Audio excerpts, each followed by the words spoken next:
A show for the serious fishermen as well as the novice looking for tips from the pros. Shake, Rattle, and Troll brought to you by Bill Luke Chrysler, Jeep, Dodge, and Ram. I-17 and Camelback Road since 1927. Yeah, we got the power, we got the speed. We're running wide open on a midsummer breeze.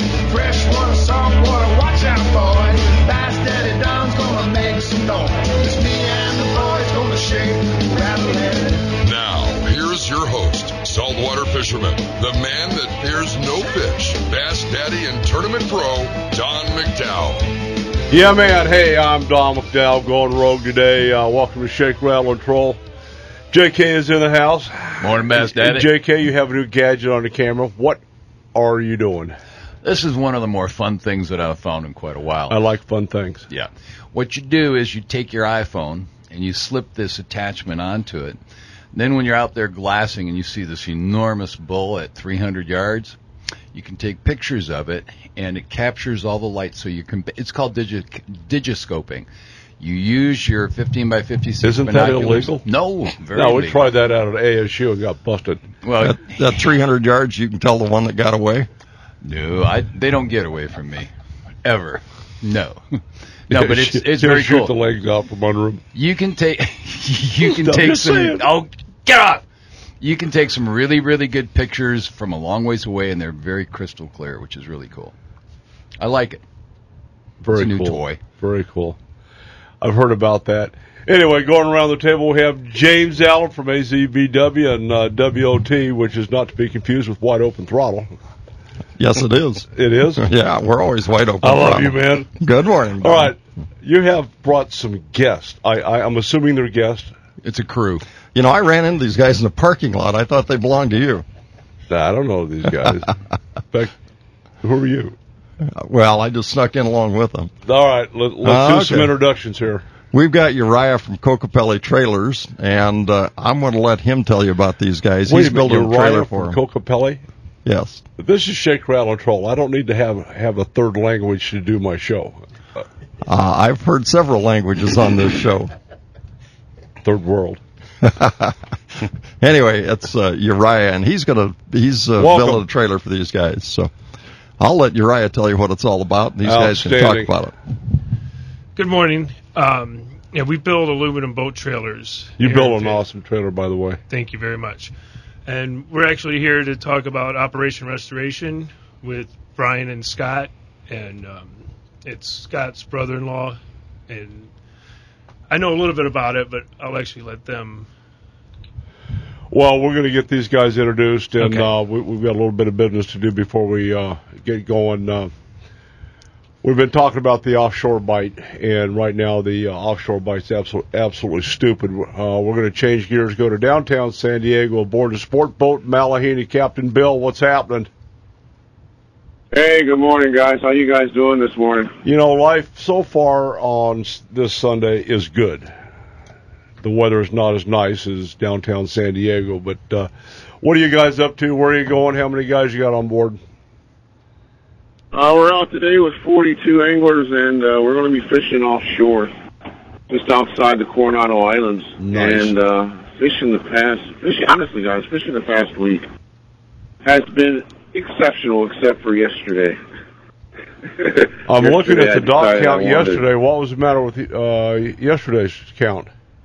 I decided I wanted to go out to the southwest and take a look around, and didn't get back into the zone in time for the bite. You know, boats had pretty decent fishing while we were traveling 10 miles back into the area where we started at that morning, or yesterday morning. But we wound up with 18 yellowfin. I mean, it wasn't great, especially when you have, you know, the two other three-quarter-day boats, you know, 106 and 113. Wow. Makes you lick your wounds, okay, as you come back to the dock. But we're out today. We're headed down, fishing approximately 12 and a half, 13 miles from the point. And it's been pretty phenomenal. You know, Monday I think we had 100 and something. Tuesday we had 112. Wednesday I think we had 130. Thursday we had 145, and then on Friday they had 179 or something like that. So you know, the yellowfin fishing has been pretty good. Average weight, I'm going to say 12 to 20, 25 pounds maybe. Decent. Yeah, it's been good fishing. It's the best year that this boat has had since my partner and I have owned it. Well, that's good stuff. We had a really good trip on the Sea Adventure 80. We had 31 guys, and we reported 353 yellowtail and yellowfin, and not included in that number were a certain amount of bluefin, and I'm not sure how many we had, but some. Bluefin? No, you didn't have any bluefin. You had all yellowfin, right? Yeah, pretty much. That's what I'm thinking. Okay, glad to hear that. Yeah, they all look alike, you know. Yes, they do. Yeah, so Captain Bill, let me ask you, what's the deal on this bluefin moratorium the Mexican government's trying to shove down our throat along with the aliens that are crossing the border? Well, the moratorium that took effect, I'm guessing 3 or 4 weeks, 3 weeks ago, I think it was. And they apparently have met their quota for bluefin for the year, so they shut it down to commercial seiners and American sport fishing boats. Just that simple. You know, yeah, how many tuna pins are you seeing out there? I think we saw 3 different ones, and they were in transit. They were going from here to there, or wherever they take tuna pins. Oh, I wouldn't doubt it. Yeah. Honestly, I wouldn't doubt it at all. You know, California is trying to petition the state to do the same thing here. You know, because they believe that the bluefin population is depleting or overfished, if you will. Oh, okay. I can understand that argument, but I can't understand that argument either. When you have seiners going out there and wrapping, 2, 3, 4 tons of bluefin, on any given day, what do you do? Yeah, I don't want to get in. I have an answer to that solution. However, it involves torpedoes and retrofitting your boat back to the original condition. I'm just saying. That's funny. I understand. All right. Well, listen, I've got a rod and reel all polished up for our buddy JK here. I'm trying to get him over there. I don't know if it's going to happen this week. Damn sure happen next week. All right. Yeah, just give me a call. Let me know what's going on, man. Oh, well, Captain Bill, you stay safe on the Malahini with your 41 anglers. I'm Don McDowell with the captain of the Malahini. All right, we're going to go back to aluminum trailers. Cool.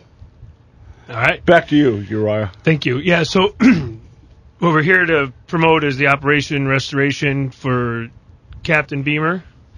And he has a 21 Caravel. Right, who's the captain now? Captain is Scott's brother-in-law. Okay. And go ahead, Scott. Captain Beamer is my brother-in-law. It's actually Captain David Beamer. I had the chance to meet him about 11 years ago when I met my wife, and have absolutely just fallen in love with the guy. For every reason that you could. He's just a great person. He's a great buddy. He's a great everything, and he's a great soldier. What branch? He's in the Army, sir. Hoorah. Hoorah. So, to kind of get to the story of Operation Restoration, Captain Beamer's had a 1993 Caravel Interceptor for many years, and always looked forward to taking his family out on it, and we've enjoyed more than our fair share of time out on the boat as well. Probably about 3, maybe 4 deployments ago, it started to get into a little disarray. And about 2 deployments ago, he left it off with a boat mechanic in Texas, with the understanding of I need some work done on the drive, and I need an indoor storage while I'm on deployment. And I believe at that point he was in Afghanistan. I'm not 100% sure about that. It may have been Kuwait, Iraq, but anyway. Sounds like he needs a new travel agent. I'm just saying. Yes, sir. Unfortunately, at that time, his father had passed away unexpectedly. So we went back to help with arrangements and take care of all the cemetery and funeral arrangements. And we were sitting in a little barbecue place having a beer, and he goes, well, you know what, at least tomorrow, let's take a little time off. Let's go take the boat out to the lake and have a beer. So we went to the boat mechanic to pick up the boat, and his idea of indoor storage and ours was two separate things. It was underneath a tree.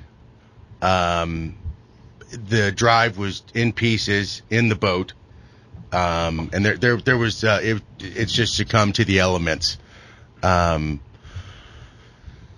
So, being the guy that he is, somehow he did not flip his lid and do something reckless. But we ended up putting new tires on it. We had to bug bomb the boat. It was that bad, just to even get in to move stuff around. And we brought it to Arizona. That was a little bit ago. And that's when Brian Letterly came into the picture. Last May, we started talking about, you know what, let's do something. Let's really do something for Captain Beamer. Let's fix his boat. Let's fix his family boat. So for a couple of Jack and Cokes at night, we just kind of kept going over and over and over. Hold that thought. I love you guys. This is going to be good. Bill's Beer Bait Shop. You got to love this guy. Hey, we're going to stand down and do some business for our sponsors. I'm Don McDowell here with Special K, Scott Hawkins, Brian Letterly, Uriah Owsley, and Jim Allen. You got it. We'll be right back. The only one, and our bones are frail.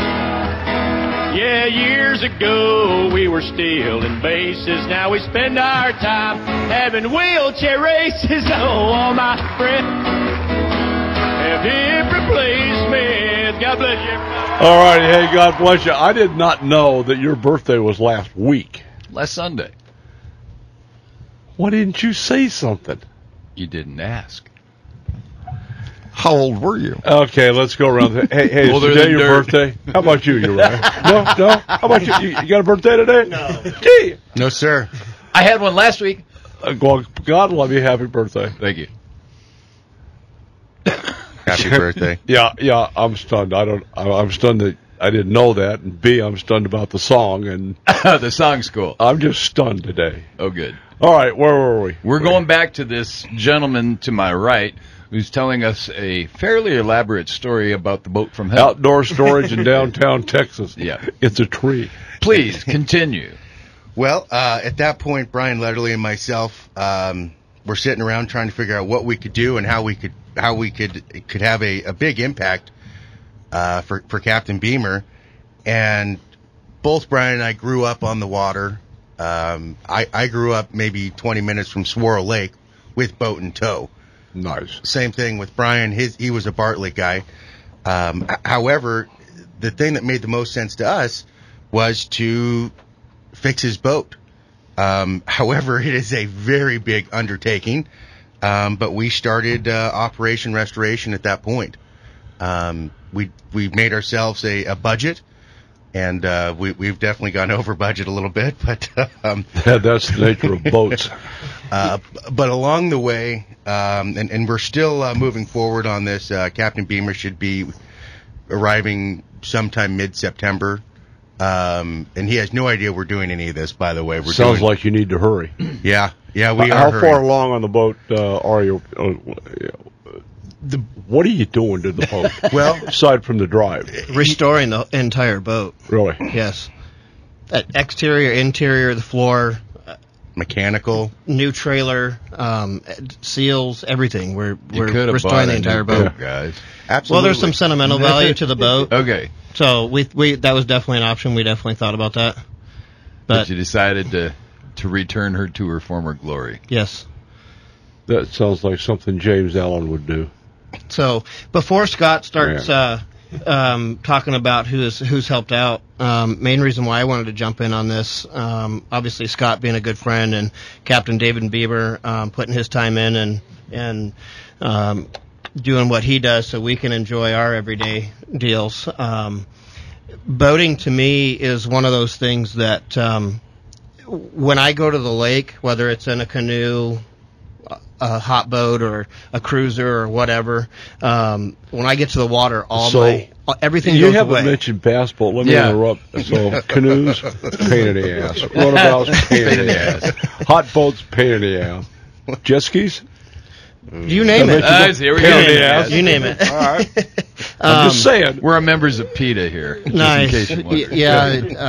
Scott actually warned me not to mention any kind of jet boat or drag boat racing while we were here. Now, racing is a different story. That's all bass tournaments are. Right? It's a race. But like I was saying, getting to the water for me, when I get there, all my thoughts and worries go away. It's time to be on the water whether it's with my buddies. That's only because you weren't riding with Don. Yeah, right? I get that. The first thought he has is, damn, hope this thing starts. So, and I have a family too, a wife and 2 kids, and they love going to the lake too. And Captain Beamer has 3 daughters as well. So, I thought it would be super awesome to get him back on the water.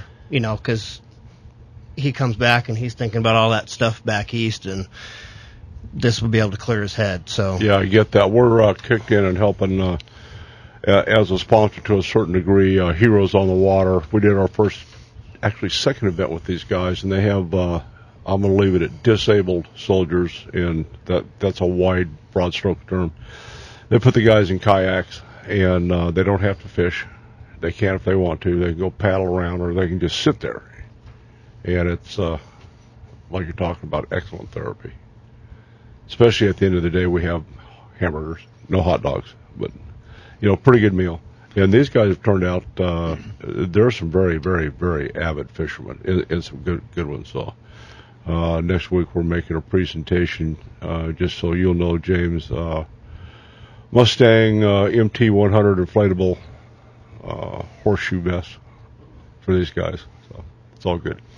By the way, Don, just so you know, I read the resume for Captain Beamer. He's got more awards than I've got years, if that's any clue. He's awesome. Super. I'll read just several of them. How's that? Army Commendation Medal, 1 Bronze Oak Leaf. Navy Commendation Medal, Distinguished Valor Device. Navy Marine Corps Achievement Medal, Presidential Unit Award, Combat Action, Purple Heart for received in combat, and it goes on and on and on from there. Yikes. He's been busy. Don't mess with the captain. Nope. Very cool. Don, I should let it be known that Captain Beamer was in the Marines for 13 years before he transferred over to the Army. That's why, when you tell some folks he was in the Army and they start going through some of their lists going, that doesn't make sense. Is that permissible? That's what, take Master Sergeant Dempsey, same thing. Really? Yeah, he had a stint in the Marine Corps, then went to regular Army, then went to the Guard. Another guy that needs a new travel agent. Yeah, well, definitely. he's downgraded. We now call him private sector or private parts, depending on who's around. So, yes, sir. When's the captain coming back? We have a target date for mid-September, and we will be doing a overhauling style reveal of his boat to him.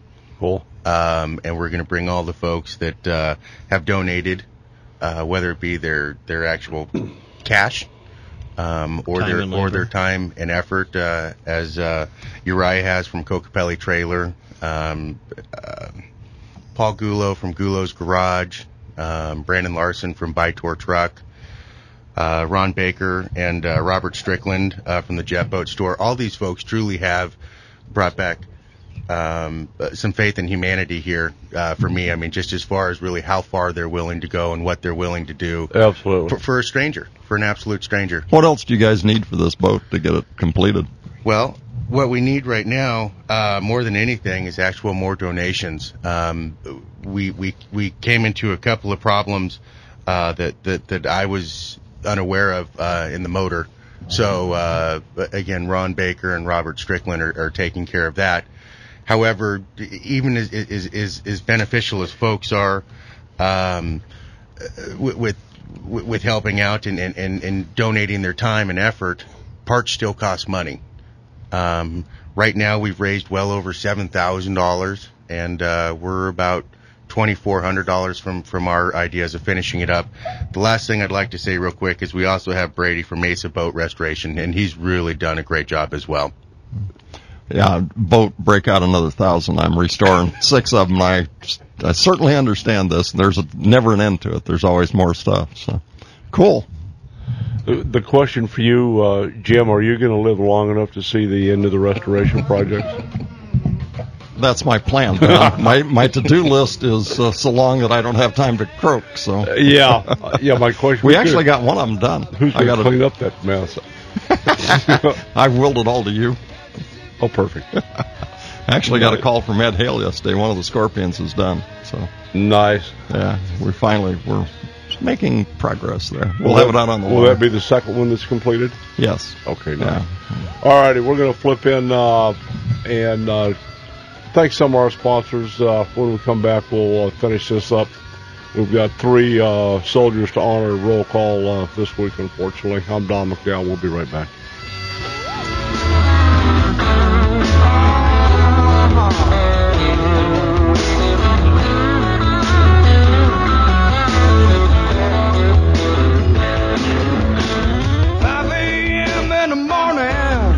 We're back. We're going to switch gears for a couple minutes. JK, the U.S. Fish and Wildlife Service brought out their draft environmental impact study on the bad wolf situation in northern Arizona, or Arizona as a whole, as it's turned out. What are some of the key points on this? Well, the disturbing things are, number one, they mentioned no numbers. In the past we were under the 10J experimental non-essential, and we had up to 100 wolves. Now they're just simply saying that we don't have enough for genetic diversity, but they did not put out a number there. That's the one bad thing. The second one is that they expanded their territorial range from millions of acres to many millions of acres now. Basically, the corridor of I-40 all the way to California, all the way south, is open for wolves. Now, the biggest thing is they're going to try and keep them on that, what I call the quarter pole that goes from Phoenix to Kingman all the way down to Tucson and down to the border. So what are they going to do, teach them to read maps? I think that's the biggest thing that they're going to work on. And certainly you and I both know that the I-40 corridor all the way, there's a lot of good elk on the other side of I-40. It's not going to work. I don't know what we're going to do. I suspect that there's going to be a whole lot of calls into Governor Brewer, or at least up until the election. But right now we only have a 60-day comment period. We're going to be up in Honda on the 11th of August to make our comments. Oh, yes, we will. Yep. We'll take another flyer up there in the big Prius. I'll have the lift kit put in for you. Nice. But the other thing is that, I'm always amazed at how Fish and Wildlife Service does the work that they do. They put together this DEIS in which they basically said, and if you had to read through everything, but they're saying, wolf attacks are so rare. They're really not bad things, and we try and document all the supposed attacks and verify them, but it's unreliable, it's this, it's that, that just doesn't happen. All they're quoting are 2002 documentation, 2006, 2007. Well, in 2010 and in 2005, 2 people were killed in North America, one in Saskatchewan and one in Alaska. Yep. I'm sorry, why didn't you mention that? Why don't you say that habituation, which is one of the keys, is that when you put wolves in direct proximity to people, bad things happen. Wolves are what they are. This one woman was a jogger, 5'1", right, jogging down the road, and she became a target. Not her fault. She didn't do anything wrong. But certainly... Wasn't the other one a biologist? He was a student biologist up in Saskatchewan. Yep. Very tasty, apparently. Obviously, yeah. And I don't see that as being the last of them by any stretch of the imagination, but the wolf lovers will. Any statement from the department? The department, I talked to Mr. DeVos and certainly a couple of members of the commission. We had agreed on the B-line highway as being our line of demarcation. I-40 to the B-line all the way south into Mexico. They did mention in the DEIS that there were some Mexican sites that were suitable. They have 300 wolves in captivity. They should have 250 of them going into Mexico, and maybe 50 spread out between New Mexico and Arizona. But I'll bet you that's not what's going to happen. And we need more information. The fact that they did not put out any static numbers at all as to what they're trying to achieve, and it's the same old rhetoric. They want to achieve a complete endangered species in 2 states. Can't happen when 90% of its historic range is in Mexico. No. So they're not getting the whole issue. Where's Congressman Salmon and Gosar on this issue? I know we've got an audience with Gosar Thursday at the lake talking about aquatic invasive species. Might be an opportune time for you to ask for his natural resources advisor. I've been in contact with theirs, and we may have Congressman Salmon on the air in the next couple of weeks. After that meeting up in Honda, we're going to see what kind of pressure we can put on. I've chatted with him. He's more than amenable to trying to help in any way that he possibly can. Are they in communication with the governor's natural resource guy? Yes, they are. Any movement? Not yet. I mean, this is only as of a week ago Friday that this information was released. We knew it was coming. Well, only a week ago, but this has been going on and on and on, initiated in about 1995, and we keep going through these comment periods, and just about the time we think we're making progress, it grows hair and gets bigger outside what we're asking for. And you know and I know that... I mean, you take and compare this with the draft alternative. Oh, yeah. From the department, from the ad hoc group. This isn't even close. No, not even remotely close. And the biggest thing is that we set numbers, they set none. We set parameters of geography that made sense. They set the whole state. It's time to say no. I agree. We just need to find who wants to do the litigating work and what the state's going to do. It's a state. It's a state's rights issue. As far as I'm concerned, and I'm right there with Governor Perry putting National Guardsmen on the border in Texas to curb some of the things that are going on now. We've got Hamas needs to go the way Bin Laden did. We've got all these illegal children coming in. They need to go back, and I don't know where the current administration is other than on vacation this week while the world's going to hell. The other thing that really disturbs me, as bad as this wolf fish, we've never had Ebola in the Western Hemisphere. No. So they put this guy on an airplane, fly him into Emory in Alabama. Instead of bringing the other one at the same time, they turned the airplane around, went back and got the other one, and brought her back. I'm just not getting this whole thing. I'm about ready to move. Planetary reduction. Where would you go? Well, I just finished the recent OSHA 500 study, and it said 75% of accidents happen within 2 miles of home. I'm moving. I'm just saying. So.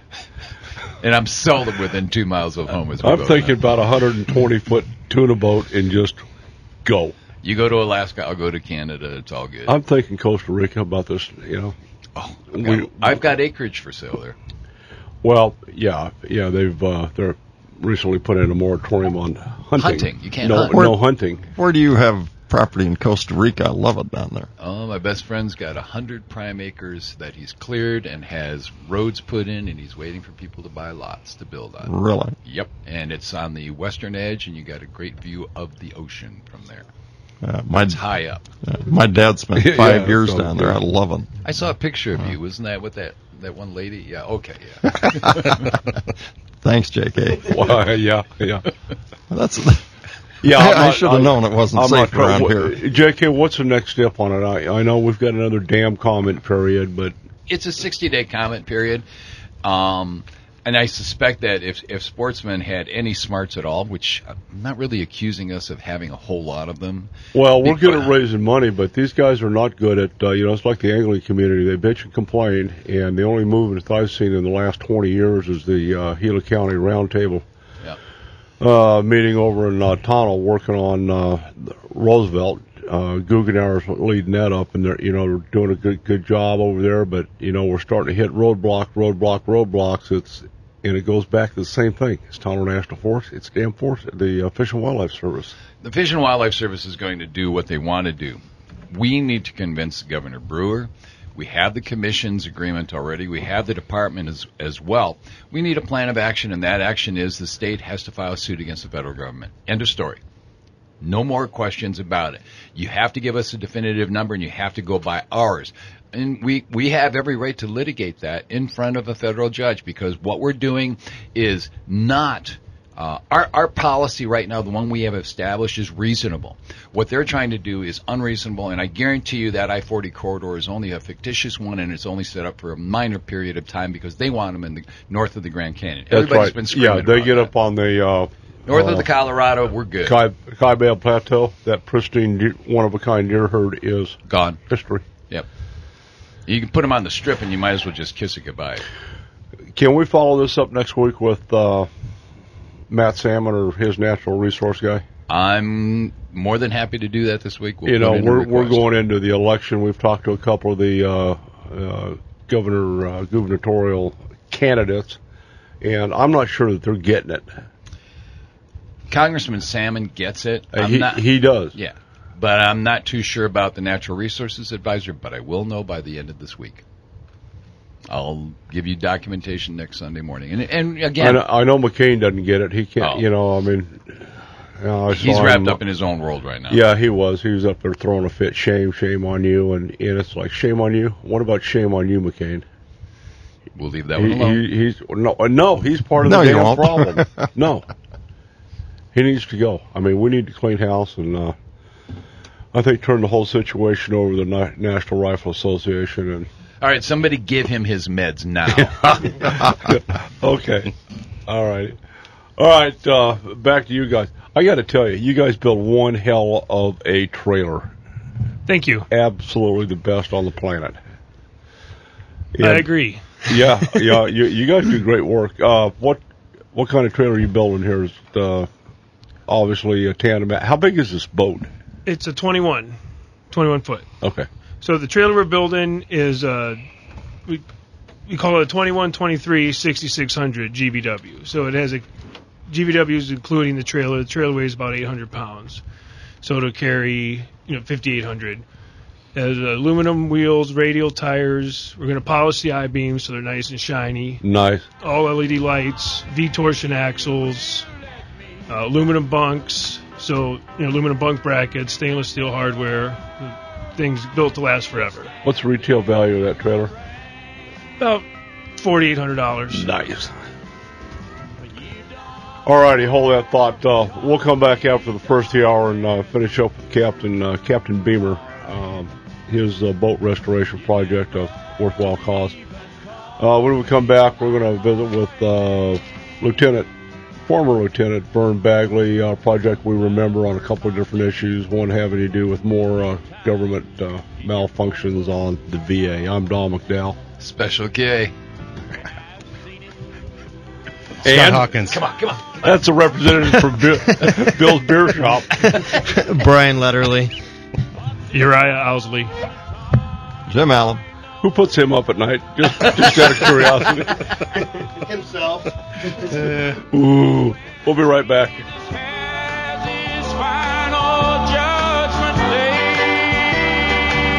Force invented this diet, a fact which they hotly deny. Of course they deny it, 'cause this is the diet that got the Air Force high. For lunch. All righty, we're back. We're going to switch gears and tighten this thing up a little bit. Vern Bagley, project we remember from the Military Families Foundation. How are you doing, my friend? I am doing well, and you? Life's good, Vern. All in all, aside from having Ebola, illegal aliens, illegal wolves, and what can I say? It's America. It's such a country. That's right. Yeah. I was listening just a little while ago to the issue on the wolves. Yeah, it's not getting any better. We're having wolves coming to a town near you, so. Yeah. Oh, yes. Yeah, I know you're ready. Nothing grows where the LT goes. All right, let's get into this. I want to welcome you as a regular new segment talking about some of the veterans issues that we're facing today. I've had the pleasure in the last couple of weeks to talk to some gubernatorial candidates. They have something up their sleeve, albeit I'm not sure what that is, to help straighten the problem out. But before we get going, there was a recent House bill in Washington up on the Hill. How did that vote turn out, Vern? Well, it turned out that there is now the House and the Senate have passed a bill that has gone to the President for signature. Oh, that's some good news. And, and you know, that's what I want to talk about. Your response is exactly the way the vast majority of the people who are listening to this station and listening to us right now think. But what we want to talk about in this segment when we get together is the backstory. And when you get into the backstory behind the headlines, you find that it's really the same old method of Washington taking care of a problem, and that's throwing a whole bunch of money at an issue and saying it's going to resolve itself. And let me give you a couple examples. We have heard from the mainstream media, from our congressmen and senators, that one of the changes we're going to make because of what's happened is we're going to allow the Secretary of the VA to dismiss any of these union and non-union personnel who are not doing their job. Well, that is true. That's part of the language of the bill. But what the backstory of that is, that if you would look at the list of what it takes to do that, there's line item upon line item upon line item that must be met before that can be done. It's absolutely ridiculous. It's totally ridiculous. In other words, they have really neutered this man, this new secretary, from being able to do the job that we would like him to do. Vern, let's kind of switch gears. That's disturbing news. It's good to have that on the Hill, but what's happening here locally? Has there been any definitive movement relative to getting the schedules and getting help for the veterans? No, everything has been under analysis. There are investigators down here in the Phoenix area, and there are investigators, by the way, all across the entire VA system. These are private, hired from private firms in some cases, that are there to look at issues that are both criminal as well as just pure negligent, and document those and take them back to Washington for further review. Problem, once again, it's just so typical of Washington, is we're going to study this thing to death and it's going to fix itself, or it's just going to go away. And it's our responsibility, you and I, you're one of the greatest. I mean, I really appreciate you and everything you've done for the veteran community for all the years that I've known you. And you've really dug in, and you've really, really been a great help. And it's up to people like you and those who are listening to your show today to stand up and say, this cannot continue. This is one of our most precious assets, the veteran community, because were it not for the veteran community, dating all the way back to the very beginning, we wouldn't be talking about wolves encroaching upon towns and cities. We wouldn't be talking about things, but like you and I are talking about right now. We wouldn't be a nation. And the two most precious, I heard a reporter say, and I agree wholeheartedly, two most precious commodities that we have here in the United States are our children and our veterans. Because our children are our future, and our veterans make sure that we have a future as a free nation. And when you start mistreating either one of them, either from poor education or either from poor medical practices, and it's like one of our original founders said, you can tell the future of a nation by the way it treats its veterans. That was said over 200 years ago. Vern, you've had some personal experiences being a former Vietnam veteran back in the day, let's say. In fact, just for our listeners, your opening day in Vietnam was the Tet Offensive. That's right. Yeah. Welcome to Vietnam. Damn. Yeah. Has your personal situation, I know you've got some health issues stemming from being laced with Agent Orange, and I'm not going to talk about being, there are some offshoots from that. There's congenital heart conditions and all that. Are they treating you any better today than they were this time last year? No. I mean, it's not that they're not treating me well. There's certain things I won't let them treat. First of all, I will not go through the VA for my heart issue. That I pay for that, because the problem is just what's been reported. I'll just tell you a very quick story. I have a heart attack about 2.5 years ago. I'm in a care facility out in Buckeye, Arizona. They're trying to get me admitted to the VA, and the VA will not answer. They will not have the admitting physician get on the phone so that the ambulance can take me. 2 hours later, they finally give up and said, "Where do you want to go?" And I said, "Take me to wherever." And they did. Now, that's a pretty sad story. I mean, that's a personal story. I mean, I'm laying there on a gurney in this clinical ward for over 2 hours. These technicians are trying like crazy to get me into the VA. They can't get the admitting physician to give them permission to bring me, and which I ultimately found out, had they driven up there is a very good chance they would not have taken me out of that ambulance. They would have told the ambulance driver to take me elsewhere.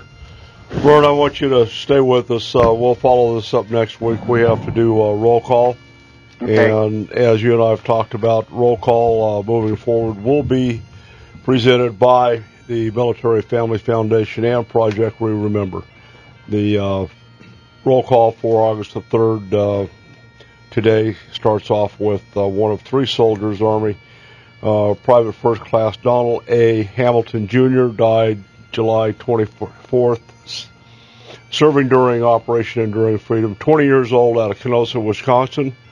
Was assigned to the 1st Battalion, 5th Cavalry Regiment, 2nd Brigade Combat Team, 1st Cavalry Division out of Fort Hood, Texas.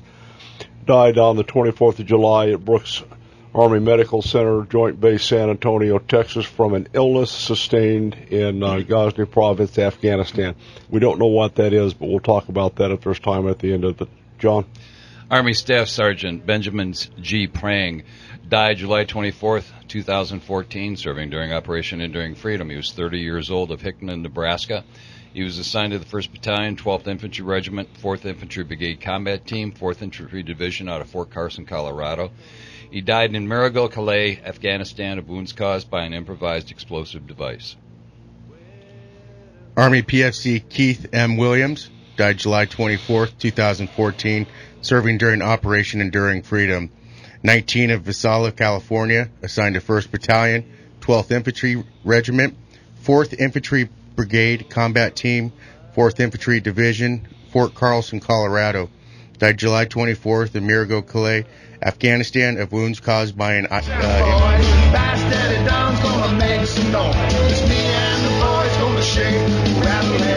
Now, here's your host, saltwater fisherman, the man that fears no fish, Bass Daddy and Tournament Pro, Don McDowell. All righty, we're back. Hey, thanks for joining us on the second hour of Shake, Rattle, and Troll. We've got Jim Allen in here with us, JK, and the guys working on Captain Beamer. That sounds like somebody from Star Trek. Albeit I'm probably not going to poke fun at him when he gets back. I'll look forward to meeting him. You can tell him that story. Not me. No, nothing grows where Beamer goes. I get it. Yep. We're talking about a restoration project for the good captain. How many tours or deployments has he had? Don, I don't know if I have that exact number. I know he's had sounds like 4 or 5, 6 maybe.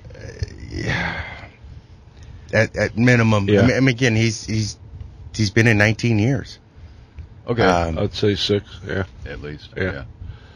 Good stuff, and he's due back in back to the world, let's say, and this boat is going to be finished when? We're it's probably going to be right down to the deadline. He will be has a target date of mid-September, and if everything goes as planned, we're going to have the boat ready the day before mid-September.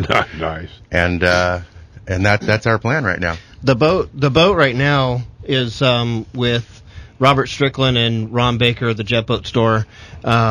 It started off with our first person, which was Uriah, and the whole reason why we're here. Uriah was the very first person to come up and want to get something done and get involved and help out. He came out, took the dimensions. He's very busy as he's building lots of trailers. So in the meantime, our second big hitter came in, Paul Gulo of Gulo Garage. I mean, I got goosebumps. This guy came in and he got the neighborhood kids involved and his friends, and they put countless hours into this boat. I mean, I'll show you pictures. I mean, he took it from the chalky, nasty, just terrible beat-down boat and brought it back with his hula product. And it looks brand new. I mean, it is shiny and brand new. They redid the lettering. They redid the striping. It just amazing. And now it's still sitting on the old trailer. The boat looks so good, it makes the old trailer look so bad. So we're highly anticipating getting the boat on the new trailer here pretty quick. So that's where we're at right now. Do you have any film footage of the restoration itself? Well, we have photos. We don't have any filming. Lots of pictures that we can show, and we do have a Facebook page that chronicles some of the transitions. Brian's been pretty good about keeping that updated. I know when Jim started Rock the Boat Project, he had this old Polaroid. Now we have digital cameras on our phones and stuff. We were doing tapes. It was that far back. Look I've been on the air, going into 15 years. You and I have been doing Rock the Boat for almost a decade and a half. Come on. It's an ongoing thing. We're going to continue with it. I'll tell you what, I don't know what you were thinking when you were going to resurrect that big old girl. Man. What I was thinking is, it's a good question. Yeah. The more I got into this, the more I can't answer that. Where is the Rock the Boat Project at this point? Well, like I say, we've got that on the big Chris Craft. On the big one? Yeah. It's not. We've got the second biggest one is actually making some progress. It's there's an entire movement at Lake Pleasant of boats that don't are not fully functional that are becoming private residences. That may have a future. Well, the biggest one may end up as a cabin. They're what? Well, it's a long story, but it sounds like Uriah's going to be doing something else. I hadn't told him about that yet. So. Okay, fine. Yeah, between Uriah and Ed Hale, man, oh god dang. Ed's been at this thing forever. He actually on that first big boat, he made 2 trips to San Diego to bring that back. We got over there the first time, and the outfit that was going to haul it out of the water took a look at it and said, no, it's not happening. And they'd already said they would. So Ed had his whole rig over there, had another guy, had a chase car, and had to turn around and come back. And then about 6 weeks later, I called Ed and said, hey, guess what? He said, oh. And he went and got it. Rumor has it he had to make a third trip, John, to go back and pick up the flying bridge that popped off right at Dayton, the Dayton overpass. Well, we weren't going to talk about that part, though. You're trouble. Anytime you start a boat restoration project with a chainsaw, it's going to be a while. We had a sawzall. Oh, whatever. You should have had a chainsaw to match. Man, you know, that dry wood, John. Some just people just yeah, have go wood well. lovers. Yes, it does. Yeah. I'm thinking, there's, you being a woodworker or a craftsman, there's a lot of nice wood to work with. Teak, I love it. Yeah. It's really good wood. It's good stuff, isn't it? Yes, it is. Turns well. Yeah. Okay, guys, let's get the word out. How can the public engage on helping out Captain Beamer? Right now, the probably easiest way is to go to fundraiser.com. And if you go to Bring Back Beamer's Boat, it'll bring up our page. Very cool. And that's Razor with a Z, by the way. That's correct. Fundraiser. It's you can't spell anything the way it's supposed to, I guess, anymore. It's America, of course not. Again, we do have a Facebook page, Operation Restoration. And we've had quite a few folks, and this is where it really hits me, that send cash directly because they don't have fundraiser, they don't have PayPal. We have one gentleman, veteran up in northern Arizona, who, since this has happened, about the 5th of every month, I get a $20 check. Nice. Oh, from Sean? Or excuse me, not a check, a bill. And that's what he does, and that's what he can do, and that gets me.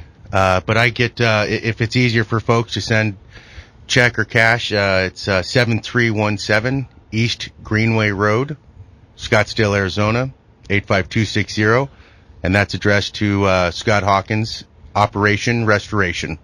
All right, we'll get that up on the Shake, Rattle, and Troll website, hopefully by the end of the day, latest be tomorrow morning, so We sure we'll appreciate get that out there. You know, you were asking about Rock the Boat. These guys are doing so good, I think I'm going to look for new recruits for Rock the Boat when they get done with the Beamer's boat. You apparently have to be a captain.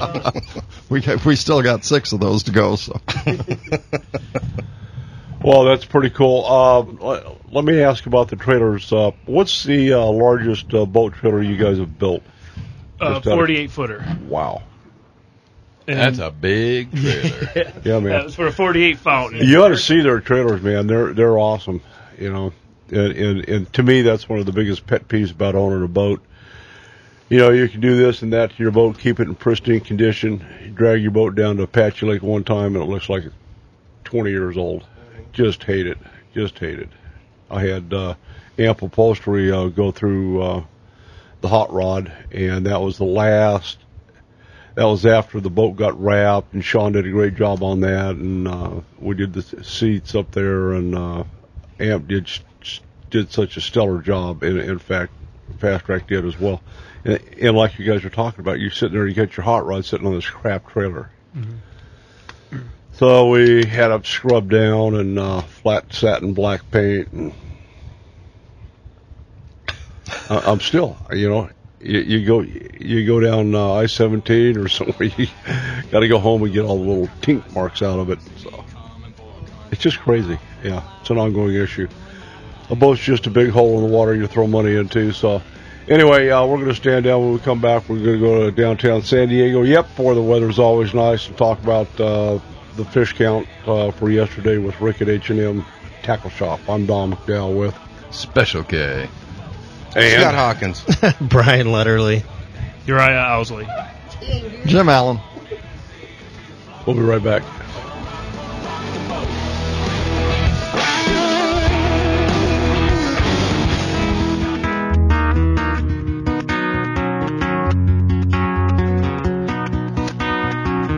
All right, we're back. While we're trying to get Rick, let me run down the dock count for you for yesterday out of H&M Landing. There at Point Loma, the half and three-quarter day boats. We'll just talk about the three-quarter day boats. They had 102 anglers out on 5 boats, and they boated 186 yellowfin tuna, 28 yellowtails, and a Dorado, which is really a bonus, which is an average of 3.8 fish per stick. The day and a half boats, they had 2 boats out, 50 anglers, 179 yellowfin, 9 yellowtail. Really, really awesome. And the day boats, and this is critical right now. This is how good the fishing is. They're not having to run, 120, 150 miles. They're running 40 to 60 miles. The day boats, 155 anglers, 378 yellowfin tuna. The bluefin I'm going to talk about were caught in U.S. waters, 36 of those guys, 113 yellowtail or Dorado. The disturbing news here is there's one skipjack boated, which historically is a bad sign. They generally wipe up the rear of the migration patterns of the bluefin, yellowfin. The only saving grace on that, when you start seeing the skipjacks, you can start looking for the big eyes. Big eye tuna. And they call them big eye for a reason. They're 100 to 200 pound class. All we're going to do is get snapped off, right? No. Mm-mm. No, you can boat those with a 40 pound rig. How many hours? About an hour. These guys are making, in fact, the yellowfin 25 to 35 pound class are making generally 3 runs. Just because you get it to the boat the first time, you think, oh boy, I am done wrong. And I just got a note here from our producer. Rick is out getting a sandwich. Nice. Okay. We're going to rub it in on that one. That would be the fried squid on the sourdough next door at the H&M Landing. Seafood washed down by a cold beer. I'm just saying. Yep. That's what they do over there. But anyway, right now the fishing is as good as it's going to get. Better than it's been in 3-4 years, Jim? Yeah, it's been a while. Yeah, it's been a long time. I've not seen yellowfin at the islands. In fact, I can't remember catching yellowfins ever at the islands. A lot of yellowtail they'll hang, but we got to make another flying trip over there. I'll do the day trip with you. Day trip. Got to plan it. Yep. Day tripper. Day tripper. You are a day tripper. Leave at midnight, be back at midnight. I'm happy camper. Yeah, it's a good trip. Couple of things that you need to be aware. Just because you have a price on the boat, let's say $4.95 for a 2-day trip, you need to be prepared for about $47 for your California day permit, your Mexican permit. The fish that you're going to have, unless you're going to bring whole fish home, you need $5 a piece for your tuna. You need $4 a piece for your yellowtail.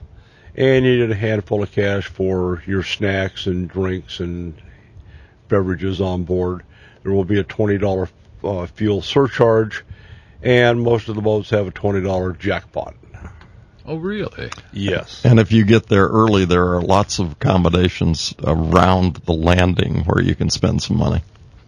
Oh, yeah. Yeah, well, I went fairly prepared, but there was I believe, $166.86 receipt for stuff. Yeah, mega baits. You can't buy them here. No. I saw some of those, and I'm going, I've never seen any of those in any of our stores. It's a new deal. It's a new takeoff on an old bait. We used to call them spoons, jigging spoons, or what have you. I took all my stuff over to Gowdy of Phoenix Fishing, and that's your first stop. Go see Gowdy.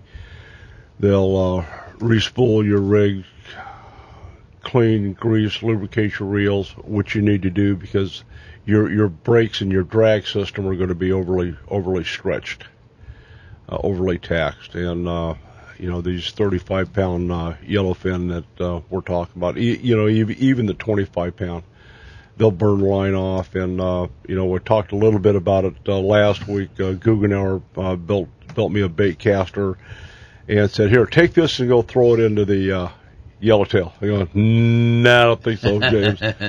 And he said, "Listen, if you break it, I'll build you another one." Well, I went over there with 30 and 40 pound test, and the line size is a key issue. You need to go with 20, or be prepared to put on a fluorocarbon 20-pound leader, 3 or 4 feet long, just because the bait can't really motivate dragging a 40-pound piece of line around. It's not running the right way? No, they get all spastic and lethargic, and it's like hooking you to the Prius. You're going to go take 2 steps and go, I don't think so. So that's the key thing. And using the bait. We don't have a lot of really premium bait this year. There's a lot of mackerels and some pretty good sardines. The anchovies still pretty good on a sandwich with mustard sauce, but they're small and what? Never mind. Just keep rolling. Okay. As long as you bite the heads and tails off. I know you might have been a smelt fisherman. The in a heads are previous pretty life. crunchy, and crunchy's not a bad thing. But Yeah. that's the deal. And then fishing the slide with 5.5 inch swim baits on. I upgraded to 1.5 ounce triangular wedge heads. Okay. With the 3D eyes. Yeah, most definitely. And then Rick shows up at the boat with a handful of megabaits, and I had purchased some megabaits from the landing down the way, and they're $8 a piece. And I bought 6, brought 3 home from getting whacked off, because these guys we were out with I'm going to say some pretty experienced guys, but you know no matter how many experienced guys you get on the fantail. You get 6 fish hooked up at the same time, and they're all going different directions. They're all pissed. They're all running 35, 40 miles an hour, and they don't want to come to the boat. Snap, pop, ding. Gone. Yeah. So out of the 6, you might get 2 in. I mean, it was a battle, and Scott McDaniels that runs the Sea Adventure 80, one of the nicest guys, much less being a captain that I fish with. I'm not used to this. I'm used to guys like old Chuck Taft, and God bless him. He's a great guy. But if he comes out of the wheelhouse, he's going to light somebody up. You don't want to see him out of there. It could be you. It could be the guy next to you or one of his deckhands. Captain McDaniels comes out, and he's down on the deck handing you a bait. What can I do to help you? You might want to think about trying this instead of doing that. And when he makes an announcement off the PA system, he says, "Thank you." What? Thank you. My boat. Yeah. Great guy. The hands were all good.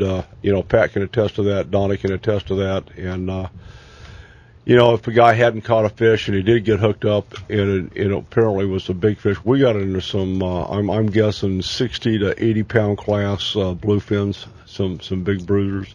Donnie was hooked up for about 50 minutes, finally snapped off a couple times. And there was a deckhand staying right with him. The whole way. Yep. Up and down the rail. And a lot of confusion. Tuna fishing's, it's kind of like archery hunting. You spend hours and hours and hours of glassings for 20 minutes of mayhem, and that's about the way the tuna fish is. We were able to get on some wide open bites a couple times, especially on the yellowtails floating around the patties, which was cool. On a wood boat, 50, 60 yellowtail at each patty stop that were there was Dorado mixed in with them, and every once in a while yellowfin would come screaming through there and tear everything up. So, yeah, you got to be on your game and check the boats out. A lot of good boats out there, and call Rick over at H&M Landing. You can book online at hmlanding.com or 619-222-1144. Anything to add to that? I have nothing. You've done a marvelous job. Okay, I guess we're done. That was pretty good. I liked it. Chuck is a kick, though. You're talking about Chuck Taft. Oh yeah, buddy. His diplomatic skills are less than Don. Yes. Well, he's one of the old-time fisherman guys. He just says what he's thinking. Oh, yeah. If you don't like it, tough. Don't listen. Yeah, get off my boat. That's the key. Yeah. Get off my boat. Yeah.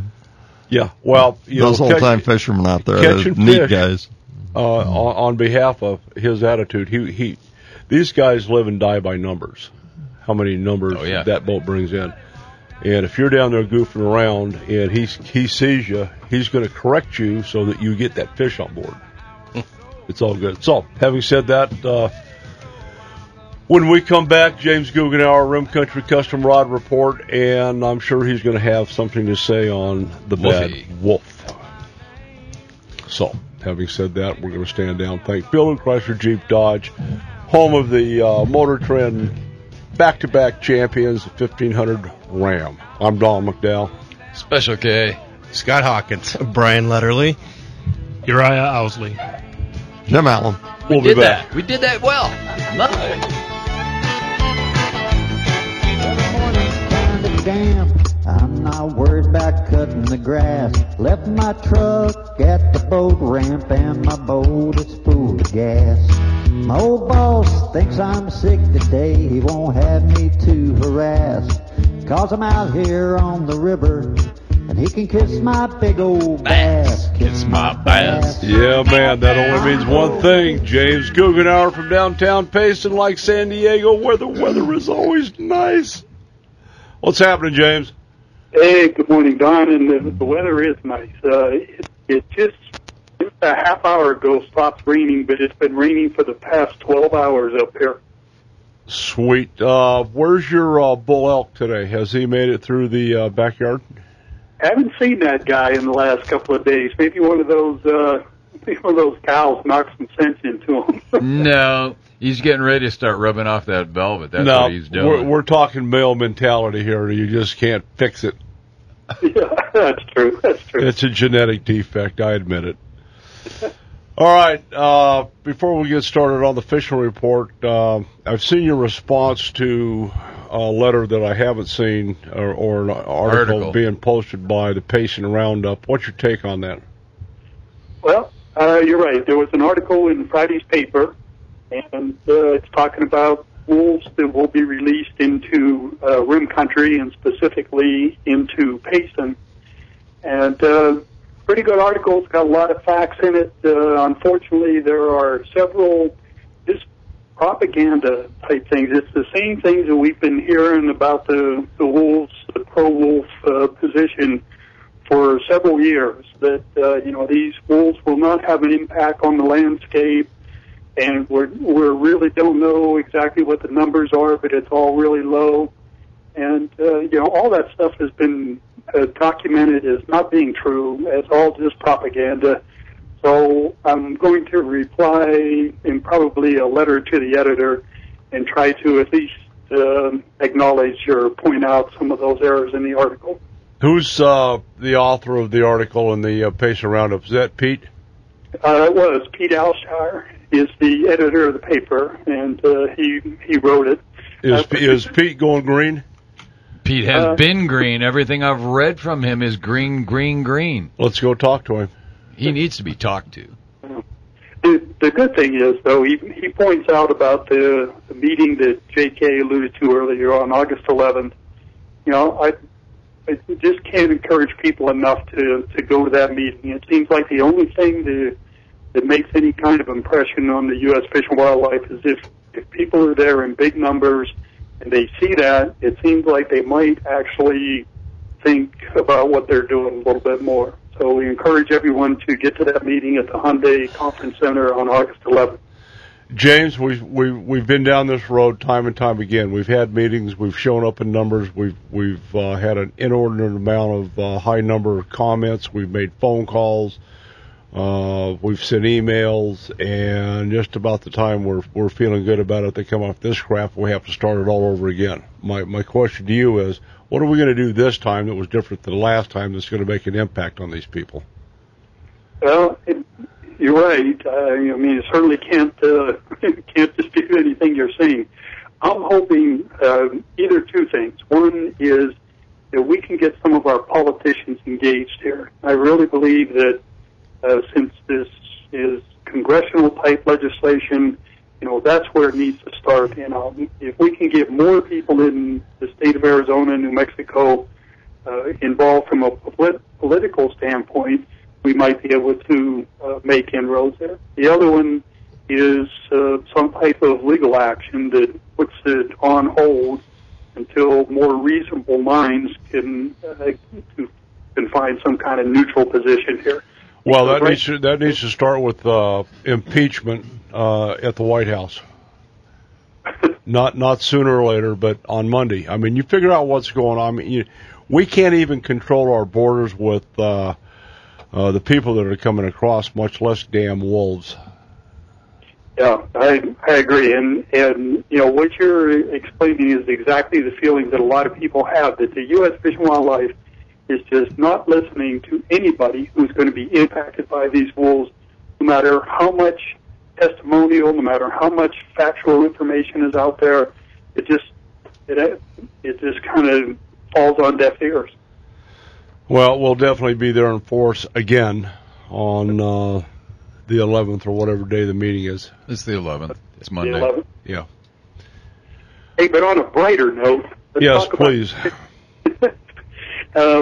Fishing on Roosevelt Lake was just exceptional this week. I'm always amazed how fish and other wild animals can sense that there are seasonal changes that are happening. And trust me, the fish are already sensing that there's a change in weather coming, and they're starting to react to that.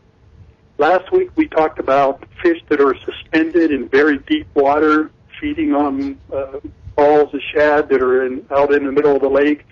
That's typically a late summer or fall kind of pattern. This week I got reports of schools of bass, groups of bass fishing together. We call those wolf packs.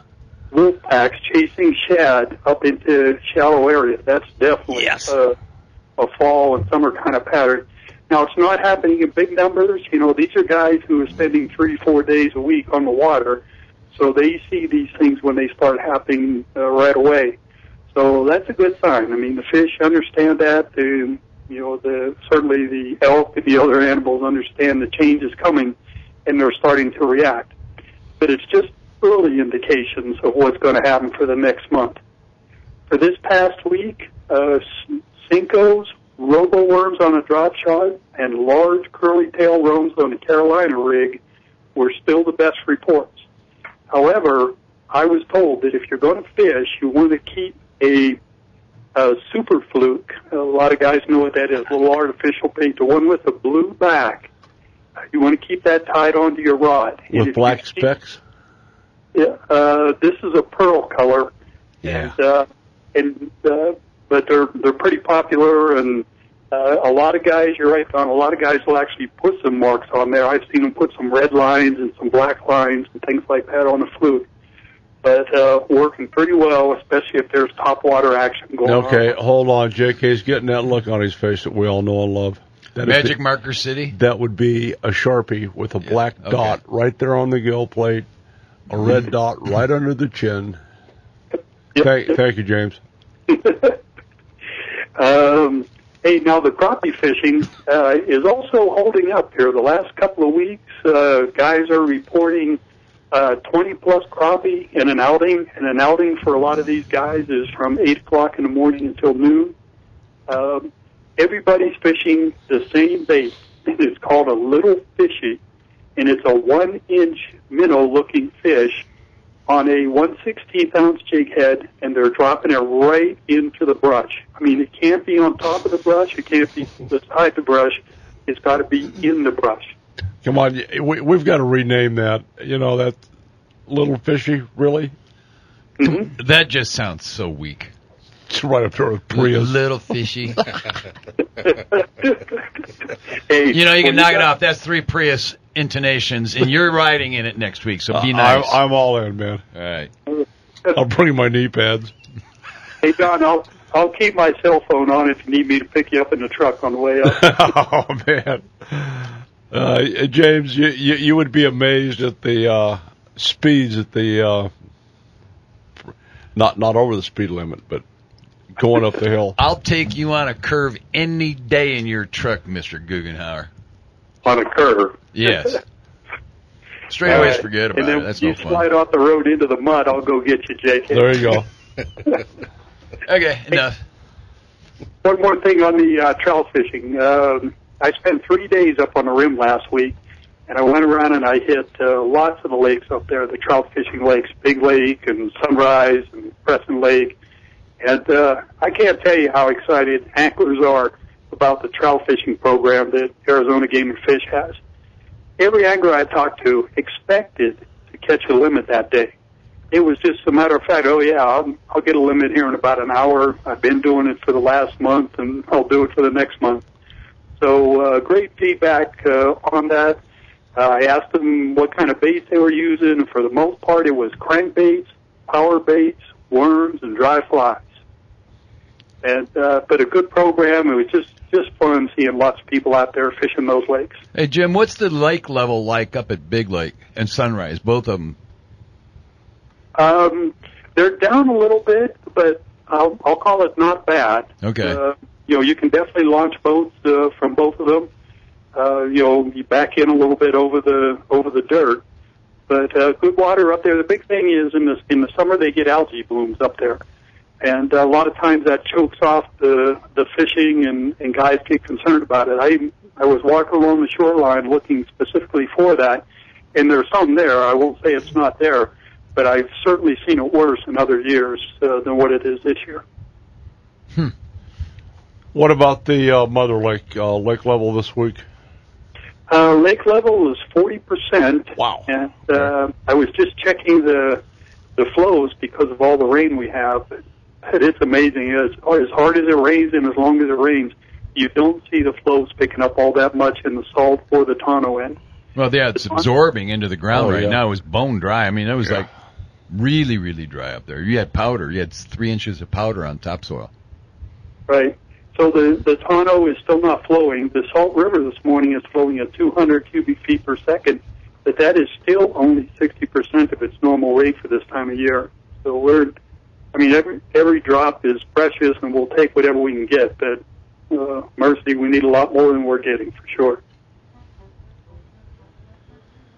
All right. Yeah. Have you got any rod sale specials going on right now? Hey, we always have rod sale specials going on. Well, you need to start building a standard yellowtail rod. That bass rod that I took over there was just, I can't. I'm going to encourage you to go to the Shake, Rattle, and Troll website and look at the Sea Adventure 80 with the Guggenauer bass rod, just whacking yellowtail, James. It did such an outstanding job. Well, I saw that video, and thank you. And yes, you're exactly right. That's exactly how those rods perform. Transmit the power down to where the power section of the rod is, and you can see that exactly in your video. You are the man, and I thank you very much. We'll do this again next week, and we'll talk first of the week about the wolf issue. That was James Guggenauer. Check him out, rimcountrycustomrod.com for a rod of your own. We'll be back.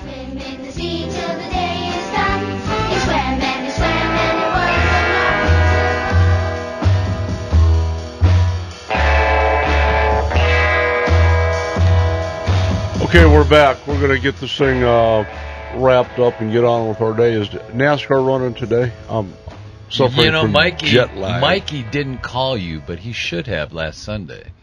You know who won last Sunday, right? Yeah, no, I turned my phone off. Good idea. Last 35 laps, yeah. I don't listen to Jeff Gordon. No, I got to get him. We've got him a Danica Patrick hat. Oh, yeah. Yeah. Why not? Hey, if you're going to go green, go Danica. You know, come on, really. Okay, let's get some more contact information out on how everybody can help. Go, man. Well, obviously, we've got the Facebook page, Operation Restoration. There is Fundraiser with a Z, fundraiser.com, and that's under Bring Back Beamer's Boat. And if you're also on Facebook, Arizona Hot Boats, you can get in touch with myself, Eric, or Scott on donating there. And what else you got? The last is if you folks are just looking to send a check directly. Again, the address would be 7317 East Greenway Road, and that's Scottsdale, Arizona, 85260. And if you put Scott Hawkins / Operation Restoration, it'll get to us, and we're doing pretty good about keeping our donators updated on the process of where we're at in the boat, as well as okay, are there receipts for tax deductions or anything like that? No, sir, we are not a 501c3. This really is just a grassroots.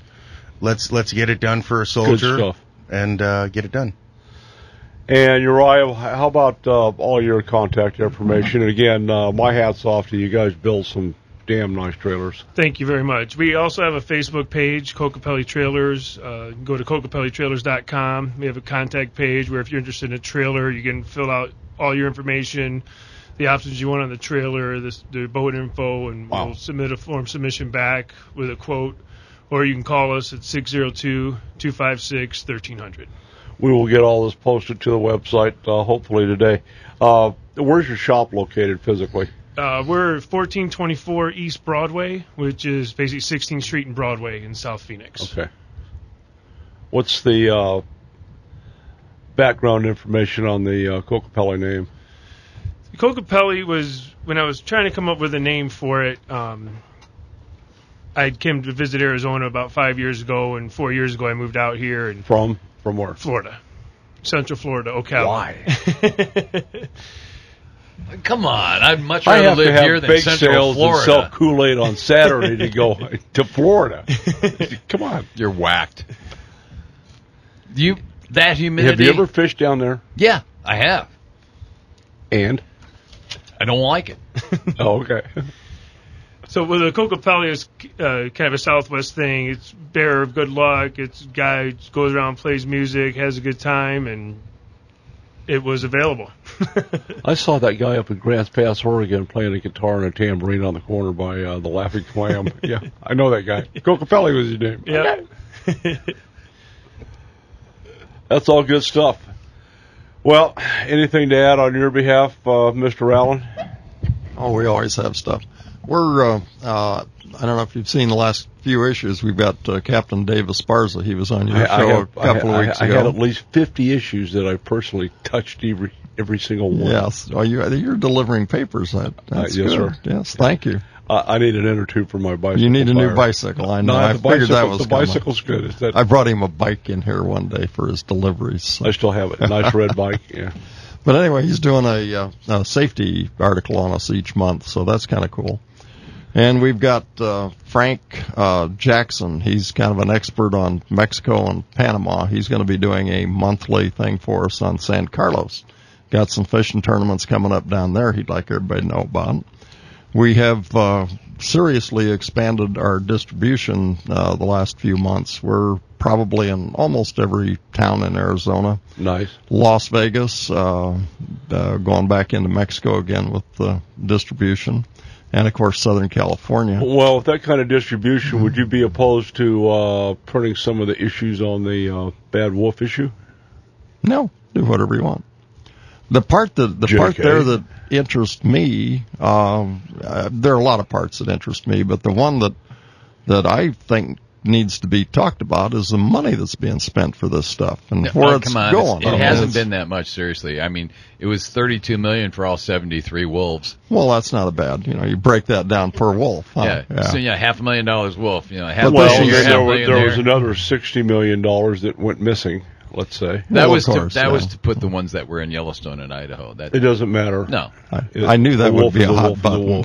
Yeah, but that's the part that really gets to me is that money that's involved there. But yeah, no, whatever you guys, I've told whatever you want to do, we'll do stuff there. Well, I think it's more than past time. In my frustration level, I somehow have to get that in check. I've been termed an alarmist. Yes, you have. Late, yes. Of which I responded to. I, on the other hand, am the voice of moderation and reason. Yeah. I've heard that before. Whatever. Yes. Oh, I think you said that once before. Yes. And then the other thing we've got going, we've got a huge birthday party coming up for our granddaughter at Bartlett Lake next week. Whoa. And bringing 12 or 15 of her nearest and dearest friends for 3 days. Is Chuck E. Cheese involved? No. We've got the party boat. We've got a couple of pontoon boats. We've got some jet skis. And 2 of the aqua lodges. So we're going all out. And Captain Dave Esparza, by the way, is going to run the party boat for us. So. Oh, how cool is that? Yeah, there's a train wreck. Wish you hadn't said that. Yeah, is he back from Washington or wherever he keeps his big boat? I think he is, yeah. He was, I think, back the end of last week, but I'm not positive. So anyway, we're keeping busy, having fun. I respect the rank of captain. However, hey, let's just say Captain Kangaroo Head was called a captain. God damn. The thing I like about being down here is that no matter what you say, you're going to get in trouble one way or the other.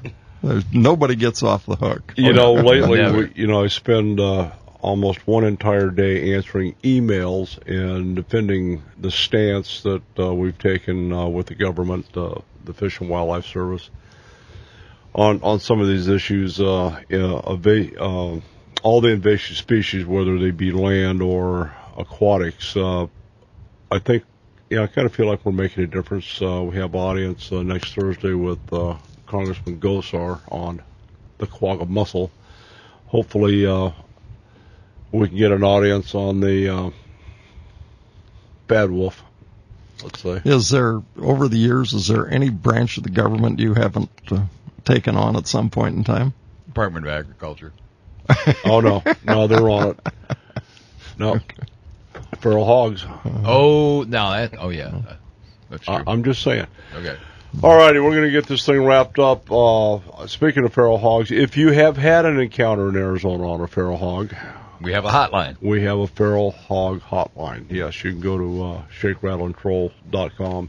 1-800-JOHNNY-BAM-BAM. Yeah, now got hogs. So, all right, if that's it, guys, I'm done. It's time for NASCAR. I appreciate everybody coming down, and we will see what we can do for Captain Beamer. And God love you all for doing what you're doing for the captain. I'm Don McDowell. Special K. Scott Hawkins. Brian Letterly. Uriah Owsley. Jim Allen. Check out the Coca-Cola trailers, man. Good stuff. Take your kids fishing, hug your bass boat. We're out of here.